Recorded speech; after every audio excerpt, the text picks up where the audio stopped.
There is a concept that I want to talk about today, and it is what I would term the importance of scale. And I'm going to talk about that today on the Daily Summation from Kurt's Religion and Politics. I'm your host, I'm Kurt, and today is Wednesday, the 27th of October of 2021. Welcome to everyone who's here on Rumble on the podcast and on YouTube. The subject, again, that we're going to talk about is going to be the importance of scale. And I'm just going to kind of go through my notes and then we'll have the discussion on things. I won't do too much of an intro today. I'm kind of trying to get things done because things have been really hard to get going today. And so I'm actually running later than I would like to be. But I really wanted to get this video out. Let me go through these notes. One of the things you learn working in the computer industry is what's referred to as the importance of scale. You can't assume someone building a solution of some kind is going to create something that will be usable as need grows. Scale is also exceptionally important when talking about statistics. One of the more recent examples of folks not understanding this idea was in the comparison of two places that, quite frankly, cannot be compared. As you can imagine, the basis for the comparison was issues with the current COVID, quote, crisis, end of quote. The fact is the person borrowed one of my least favorite communication devices of all time. Those who know me are probably already aware where I'm going with this. He chose to use the dreaded meme. I'm not a fan. Worse yet, he chose a meme from someone who was pretty clueless where the importance of scale is concerned. The person tried to berate folks in Texas for the statistics surrounding COVID in Texas compared to those of, wait for it, the Northern Territory of Australia. This rankled me more than many comparisons would. The reason is pretty simple. You see, I did part of my growing up in Darwin, the capital of the Northern Territory. This was just too much. I had to do a little bit of research, but what I found wasn't mildly surprising. I'm not going to get too into the statistics, but I am going to get into them so you'll figure that out. By the time I was done, I was even more disappointed the person did what they did than when I started. That's pretty rough, since I was already pretty unimpressed by what had been done. He managed it, though. Let's take just a moment and discuss what I found. Here's the thing. And that famous here's the thing. This time I'm going to do it outside of my notes. I lived in Darwin. And I know a few things about that place. And I'm going to talk about them a little bit first. Darwin is at the tippy top, as the Australians used to would have said. I doubt they would these days, of Australia. And it's a charming little town in certain ways, but it's rough as guts, as we used to put it. It was a great place to do part of my growing up, and I'll never regret that I did that. But I will tell you right now that the population of that little town when I was there was probably maybe more than a quarter of what it is now, so maybe closing in on 75,000 people at the time. Yeah, you heard me right, 75,000 people. And it really is where the population in Australia in the Northern Territory lives, not Australia as a whole. In fact, the Northern Territory is where the fewest people in the whole country other than maybe Western Australia live. I couldn't tell you for sure which is less. I think actually the Northern Territory wins that battle as I think about it, because I did look into that. I think there's some 3 million in Western Australia. Well, here we get into the statistics for the Northern Territory, and what we find out is there are less than, as I recall in my research, 250,000 people in the entirety of the Northern Territory, and almost all of them live in Darwin. Darwin is a port city of sorts, and it is a sort of a gateway in a sense to Asia, lots of parts of Asia. But the thing is, most people don't send their cargoes to Darwin because the transportation of stuff from Darwin to anywhere else in Australia is really every bit as hard, if not harder, most of the time than it is to use the sea to get where you're going. So most people go to Sydney or Brisbane or, even Hobart, right, in Tasmania before they'll go to Darwin, unless they're dropping goods in Darwin, right? That's what they'll do.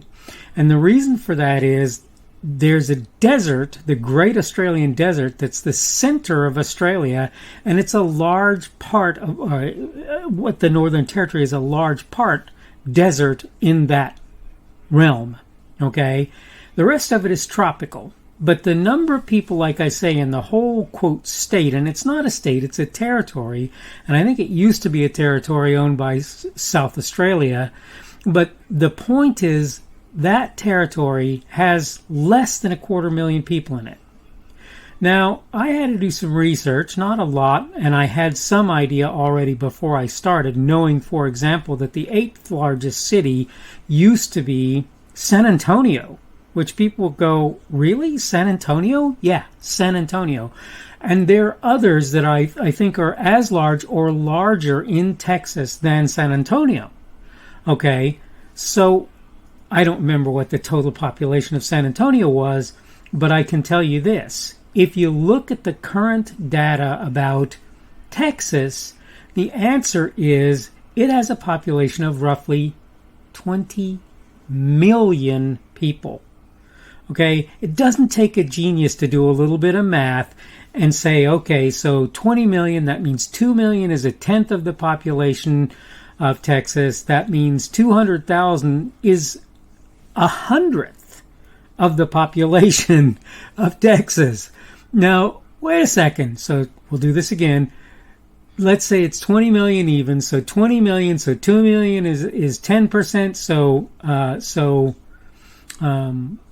200,000 would be 1%. So it's more than 1%. It's almost it's part of the way to 2%, though not very far along, that live in the Northern Territory of Australia. Let me just tell you a secret. I don't know how close they are, but I'm pretty sure the population of Australia as a whole is maybe a little bit larger than that of Texas. And the point of all of this is, because of the differences in scale, the importance of scale figures in any kind of statistical information you're getting for Darwin and for Texas with regard to how COVID has affected each place. There's not any doubt. And part of the thing that you need to understand is, I think probably the Northern Territory is larger than Texas, maybe at 1.5, I'd have to look, but maybe 1.5 times the size. So 250 or 260,000 people in a place larger than Texas that has 20 million people. There's no way you can do an apples to apples comparison of these two.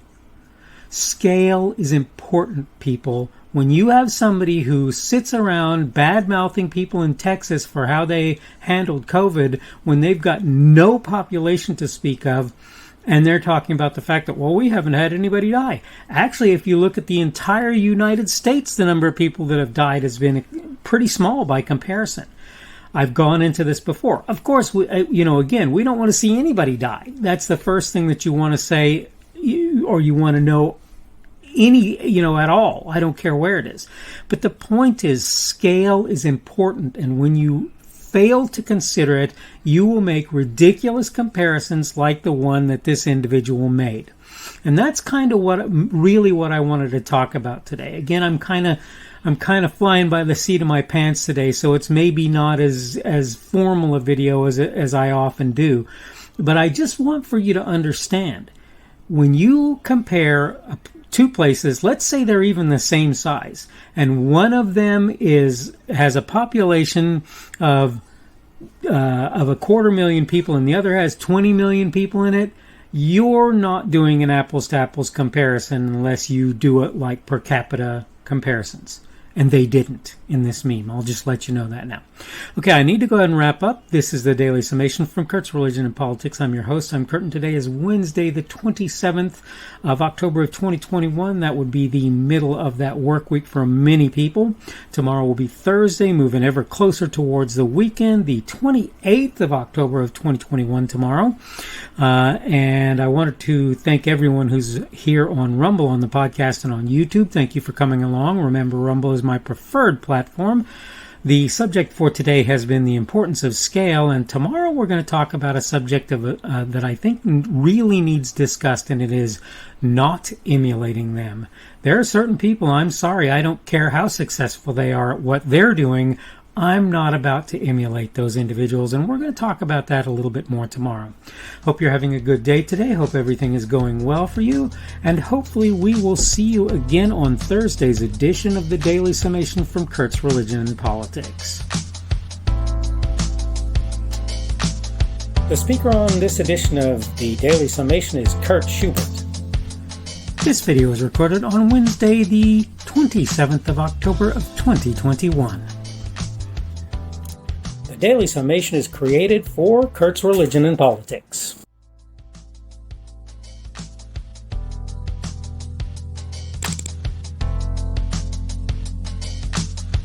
Thanks for watching this edition of the Daily Summation from Kurt's Religion and Politics. I hope you found it entertaining or instructional, or maybe both. If you want to see more from me, you can go to blogs.kpschubert.com. That's blogs.kpschubert.com. I am on Twitter, Parler, and Minds.com. My handle on each of those is @KPSchubert. That's @KPSHUBERT. I have a Rumble and a YouTube channel. They are the Kurt's Religion and Politics channels on Rumble and YouTube. I have a Facebook page. The Facebook page is Kurt's Religion and Politics as well. I am on Patreon. If you want to support me, that's one of the better places you can do that. And you will find me at Kurt's Religion and Politics on Patreon. I have a podcast. The podcast is podcasts with an S, .kpschubert.com. That's podcasts.kpschubert.com. I think you should be able to find me with relative ease on Apple Podcasts, Google Podcasts, and Spotify as well. The best way I find to do that is to look for Kurt's Religion and Politics. You can try to use the Daily Summation. I find that it doesn't work as well as a general rule, but you can always try that. I'm glad to have you aboard today, and hopefully we will see you again tomorrow.